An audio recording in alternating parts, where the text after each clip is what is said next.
तू जिया रानी हरदम, तू जिया रानी हरदम, हम मुअत रह जाते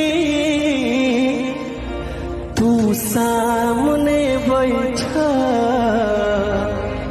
हम देखत रह जाती तू सामने बैठा, हम देखत रह जाती।